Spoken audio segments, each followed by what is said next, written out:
Well, with just 19 days until Election Day, the stock market closed today at another record all-time high. And the cover of The Economist now describes the American economy as the, quote, envy of the world. To put that in political terms, The Economist is saying that the Biden economy is the envy of the world.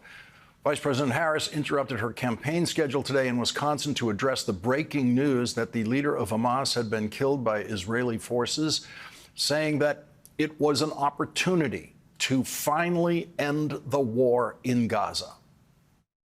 Today, Israel confirmed that Yahya Sinwar, the leader of Hamas, is dead, and justice has been served. And the United States, Israel, and the entire world are better off as a result. Sinwar was responsible for the killing of thousands of innocent people, including the victims of October 7 and hostages killed in Gaza. He had American blood on his hands. Today, I can only hope that the families of the victims of Hamas feel a sense and measure of relief. Sinwar was the mastermind of October 7, the deadliest day for the Jewish people since the Holocaust.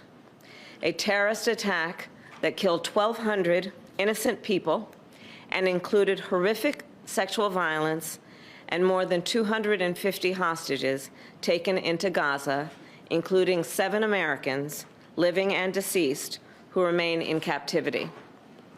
A terrorist attack that triggered a devastating war in Gaza, a war that has led to unconscionable suffering of many innocent Palestinians and greater instability throughout the Middle East. In the past year, American special operations and intelligence personnel have worked closely with their Israeli counterparts to locate and track Sinwar and other Hamas leaders. And I commend their work. And I will say, to any terrorist who kills Americans, threatens the American people, or threatens our troops or our interests, know this: we will always bring you to justice. Israel has a right to defend itself, and the threat Hamas poses to Israel must be eliminated. Today, there is clear progress toward that goal. Hamas is decimated, and its leadership is eliminated. This moment gives us an opportunity to finally end the war in Gaza. And it must end such that Israel is secure, the hostages are released, the suffering in Gaza ends, and the Palestinian people can realize their right to dignity, security, freedom, and self-determination. And it is time for the day after to begin, without Hamas in power. We will not give up on these goals, and I will always work to create a future of peace, dignity, and security for all. I thank you all. Donald Trump did not stop what he was doing today, which, as far as we know, was nothing, to comment on the breaking news about Hamas today. Mark Cuban, who is far richer and more successful at business than Donald Trump ever has been, is now campaigning for Kamala Harris and attacking Donald Trump's dangerous and inflationary tariff ideas. Now, he has this crazy notion that putting a tariff of 60% on every single product imported from China is a good idea. Let me just tell you, this man has so little understanding of tariffs, he thinks that China pays for them. This is the same guy who also thought that Mexico would pay for the wall, so there's no surprise.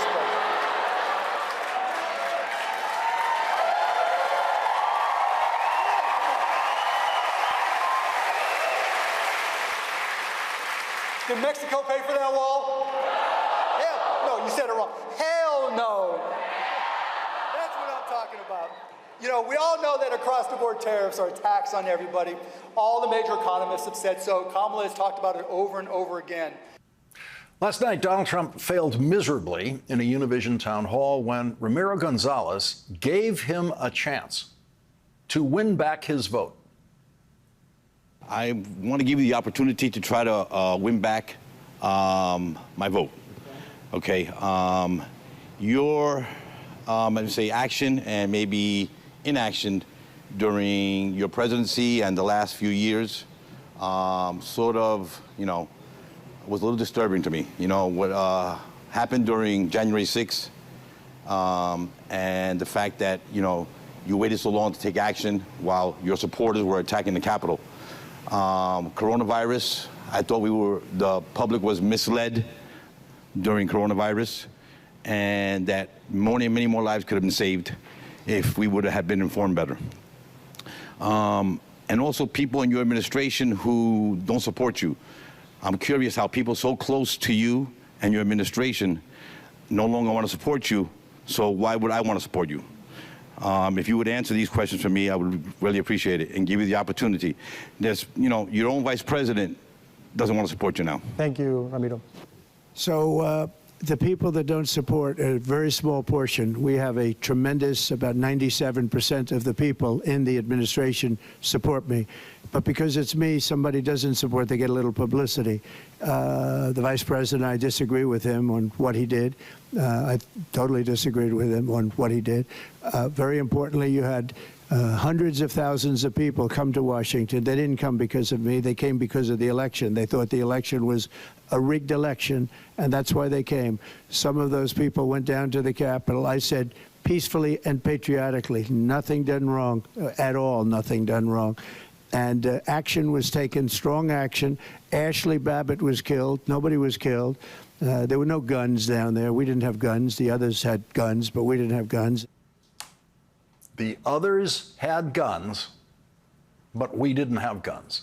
The others were the police officers who bravely defended the lives of Donald Trump's vice president and Speaker Nancy Pelosi and every member of Congress on January 6th. To Donald Trump, those police officers were the others, meaning he was not on the side of the police officers.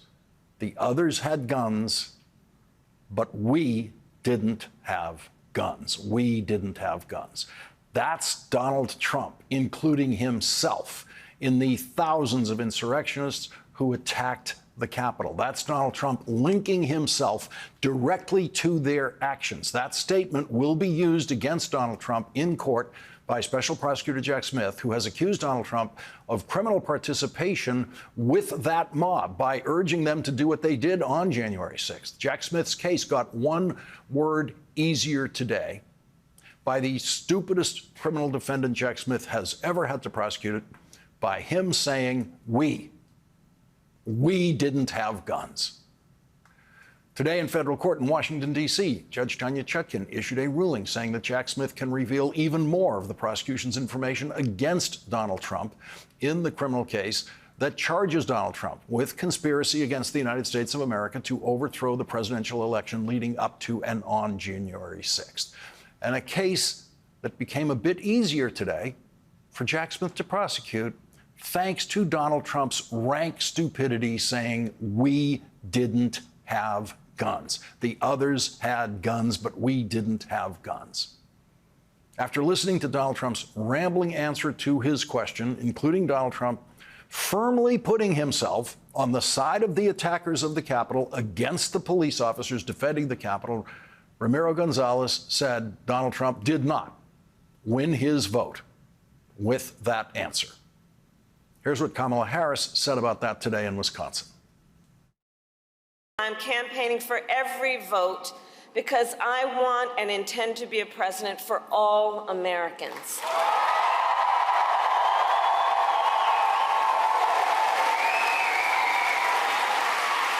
And no matter their political party, where they live, or where they get their news, okay?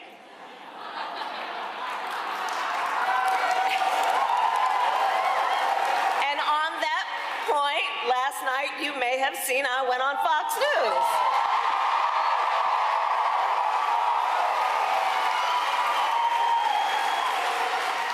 And while I Trump was at a Univision town hall where a voter asked him about January 6th. Okay, so now we here know January 6th was a tragic day. It was a day of terrible violence. There were attacks on law enforcement. 140 law enforcement officers were injured. Some were killed. And what did Donald Trump say last night about January 6th? He called it a, quote, a day of love.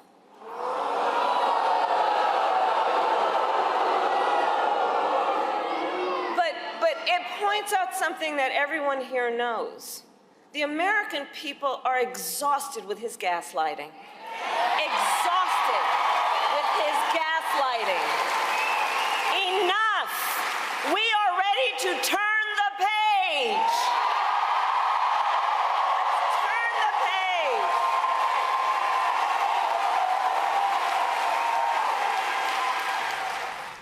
At the Univision Town Hall last night, with many immigrants in the studio and many more watching at home, Donald Trump was asked if immigrants, like the people watching Univision, are really eating cats and dogs that they are stealing from people's homes.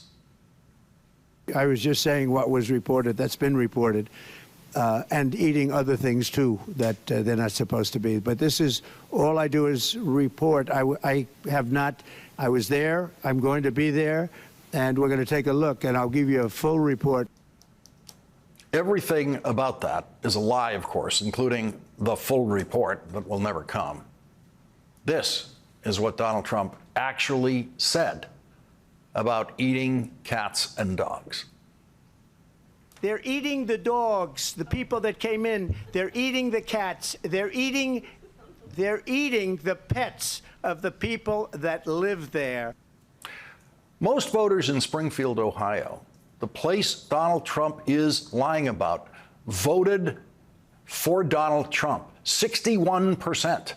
It's a Republican town, and not one of the thousands of Trump voters in Springfield, Ohio, has come forward to try to help Donald Trump push his lie about Springfield, Ohio. Not one, which is worth keeping in mind for those of you who might worry about what disappointed Trump voters might do on Election Day or election night or at any point that they think Donald Trump has not won the election. I, for one, think that they will do exactly what they did last time Donald Trump lost the election, when it was called by the networks on Saturday, November 7th.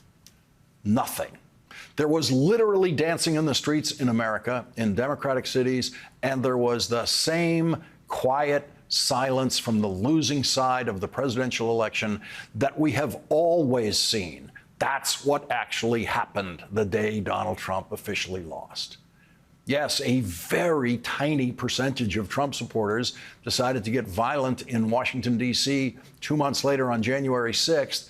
But most of the people who attended Donald Trump's rally that day in Washington actually refused to go to the Capitol for him. And most of the people who actually went to the Capitol refused to go inside the Capitol and do battle for Donald Trump. And most of the people who did go inside the Capitol have been arrested and convicted for their crimes or are awaiting trial for their crimes. And since then, Donald Trump has begged his supporters to come to the courthouses where he is a criminal defendant and protest for him, and they have steadfastly refused. And that is why the actual evidence before us tonight very strongly suggests that we will once again see no violence on Election Day or in the week after Election Day, and that January 6th will very likely be another calm day in Washington, as it always has been prior to the last time. Donald Trump was asked a question at the Univision Town Hall by a farm worker speaking to him in Spanish. The farm worker, Jorge Velasquez, proved that he understands much more about the price of food in this country than Donald Trump does. Buenas noches, señor presidente Trump. He trabajado toda mi vida con estas manos, agachado por horas, piscando fresa, cortando brócoli. Good evening, President Trump. For many years, I have worked with these hands hunched over picking strawberries and cutting broccoli. Este duro trabajo es realizado en su mayoría por gente indocumentada. This tough job is mainly done by undocumented people. Si usted deporta a esta gente, ¿quién haría ese trabajo y qué precio pagaríamos por la comida? If you deport these people, who would do that job and what price would we pay for food? Please. Finished, yes? Yes. So the problem we have is we had people coming in under my administration, and they were coming in legally. They were coming in through a system that we had, which was great, because I'm the best thing that ever happened to farmers. Needless to say, Donald Trump did not answer the question, didn't come close. There is absolutely no evidence that Donald Trump understands that if the food supply decreases because it cannot be harvested, the price of food will go up. That's called supply and demand in economics, and Jorge Velasquez understands that. That's why he asked the question that stumped Donald Trump. New York Governor Al Smith became the first Catholic nominee for president when he ran in 1928 and lost to Republican Herbert Hoover. Al Smith has always been remembered in our politics for that one simple biographical fact. He was a Catholic, the first Catholic major party presidential nominee. And that's why the huge annual banquet for Catholic charities in New York City is called the Al Smith Dinner. By tradition, every 4 years, the Democrat and Republican nominee for president are invited to the Al Smith Dinner, where they are expected to make lighthearted comments, which have in the past included some great jokes, making them the funniest speeches of the campaign, like when John McCain appeared at the dinner with Barack Obama. Tonight, Donald Trump, who does not know how to be funny, attended the dinner, was not funny, stood up there as the first convicted felon to speak to the Al Smith Dinner in its history, stood up there defiling the memory of Al Smith, who grew up on the Lower East Side of Manhattan in an immigrant neighborhood. Al Smith's constituents were immigrants. He got into government to help immigrants. Al Smith didn't make it through high school because his father died, and Al Smith had to do the work to provide for his family. Al Smith would hate everything about Donald Trump. Kamala Harris couldn't attend the dinner, and she sent a video message that included a comedy bit with Molly Shannon doing one of her old SNL characters. Is there anything that you think that maybe I shouldn't bring up tonight? Well, don't lie. Thou shalt not bear false witness to thy neighbor. Indeed, especially thy neighbor's election results. Just so you know, there will be a fact checker there tonight. Oh, that's great. Who? Jesus. And maybe don't say anything negative about Catholics. I would never do that, no matter where I was. That would be like criticizing Detroit in Detroit. Does it bother you that that Trump guy insults you all the time? Because it really bothers my friends and me. Oh, Mary Catherine, it's very important to always remember you should never let anyone tell you who you are. You tell them who you are. The National Catholic Reporter published an editorial objecting to Donald Trump being invited to the Al Smith Dinner. The editorial says, yes, the Al Smith Dinner was once a place where even amid the sharp elbow politics of a presidential campaign, normal humans could sit with each other, share a meal and some levity, and walk away with dignity and reputation intact. Trump changed all that, and it is absurd at this point to act otherwise. The real scandal is that the good Catholic cardinal of the great city of New York would not have the courage to say this year that the current Republican candidate is a walking example of so much the Catholic Church finds repugnant in today's politics that he would suspend the normal invitations. The real outrage is that Trump, given the public nature and extent of his repulsive record, should be invited to a fundraiser for an organization, Catholic Charities, that has long worked in the trenches to save and transform lives on society's farthest margins. It is tragic that a guest of honor this year will be someone whose personal example and policy wishes are in a collision course with the principles of Catholic social teaching. In addressing the editorial directly to Cardinal Dolan, the last line is, "We are disappointed you didn't have the courage to stand up to Trump, a looming threat to the democratic ideals that allow the church to host such a high-profile public gathering." Here is how the Vice President closed her remarks to the Al Smith dinner tonight. Your Eminence and distinguished guests, the Al Smith dinner provides a rare opportunity to set aside partisanship and come together to do some good by supporting the tremendous charitable work of the Catholic Church. The Church cares for the sick and feeds the hungry, supports families with housing and education, and in times of disaster provides not only essential supplies, but also, and so importantly, a sense of hope. The Gospel of Luke tells us that faith has the power to shine a light on those living in darkness and to guide our feet in the path of peace. In the spirit of tonight's dinner, let us recommit to reaching across divides to seek understanding and common ground. And in honor of the great Al Smith, let us fight to build a better future with faith in God, our country, and in each other. Thank you. May God bless you, and may God bless the United States of America.